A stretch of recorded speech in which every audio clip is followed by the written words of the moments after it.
Баршаңызға сәлем достар. Бүгін біз баклажаннан өте дәмді тіске басар рулеттерін дайындайтын боламыз. Бұл рулеттерді мереке дастархандарына қойсаңыздар өте керемет болып кетеді.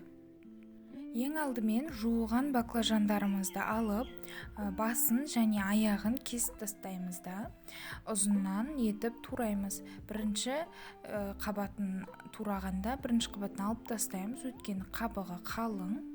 Енді осылай жіңішке етіп тураймыз. Үзіп алмаңыздар, өйткені бізде рулет қылып орағанда ұзын болу керек. Міне барлығын осылай турап аламыз да, барлығын бір ыдысқа саламыз. Оның үстіне 2 ас қасық тұзды саламыз. Сосын баклажандарымыз батып тұрғанша су құямыз да, осындай тарелкемен басып қоямыз. Осылай жарты сағаттай тұрады. Енді салмасын дайындаймыз. Ол үшін 2 қызанағымызды алып, кубиктап турап шығамыз. Майдалап кубиктап тураңыздар. Майдалап туралған қызанақтарымызды бір ыдысқа саламыз да, үстіне кішкене бұрыш, кішкене тұз салып, жақсылап араластырып дайындап қоямыз. Осымен біздің салмамыз дайын. Енді тіске басарымызға арналған соус дайындаймыз. Ол үшін бір ыдысқа майонезді саламыз. Содан соң майда үккіштен сарымсақты өткізіп, үстіне қосамыз да, екеуін жақсылап араластырамыз. Бұл жерде майонез бен сарымсақты да көз мөлшермен қоссаңыздар болады, өздеріңіздің қалауларыңыз бойынша. Енді жаңағы баклажандарымызды алып, қағаз сүлгіге барлығын тізіп қойып шығамыз да, жақсылап құрғатамыз. Ешқандай судың қалдығы қалмауы керек. Міне біздің баклажандарымыз осылай құрғап шықты. Енді барлығын бір ыдысқа салып дайындап қоямыз.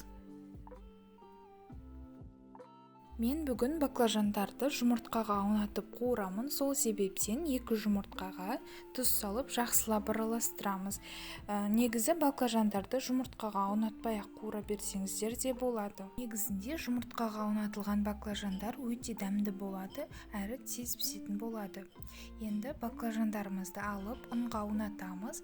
Ұнымыз тым көп болмас үшін қағып жібереміз. Сосын жұмыртқаға аунатып, барлығын осылай дайындап аламыз.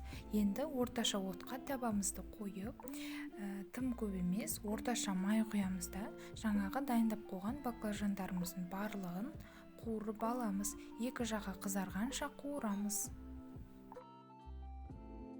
Баклажандардың барлығын осылай қып-қызыл етіп пісіріп аламыз.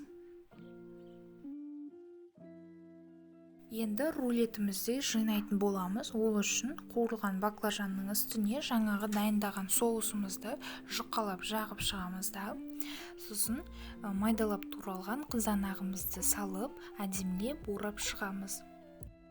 Сіздерде салат жапырағы немесе аскөк болса, оны да қоссаңыздар болады. Оны қосқан кезде біздің рулеттеріміз одан әрі әдемі, дәмді болып шығады. Міне біздің осылай рулеттеріміз оп-оңай болып дайындалады. Міндетті түрде дайындап, мерекелік дастархандарыңызды одан әрі әдемі етіңіздер. Баршаңызға сәттілік. Сіздермен болған Раушан.